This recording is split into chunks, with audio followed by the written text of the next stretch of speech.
Hi friends, welcome to 5 Minutes Tech YouTube channel. Here is Samsung Galaxy A15 5G smartphone. In this video, you will learn how to fix hotspot problem in your phone Samsung Galaxy A15 5G. If you face any hotspot problem not connecting with other phone, what you have to do is go to the settings of your phone here. Then go to General Management. Go to General Management and here select Reset and here select reset mobile network settings and click on reset settings and enter your pattern for authentication and click on reset. Yes, network settings has been reset now.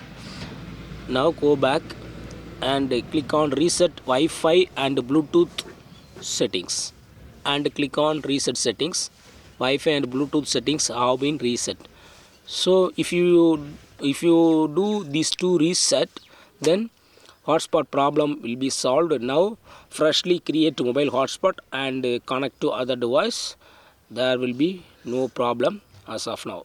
In this way you can easily fix mobile hotspot problem in your phone Samsung Galaxy A15 5G. That's all friends. Thanks for watching. Bye.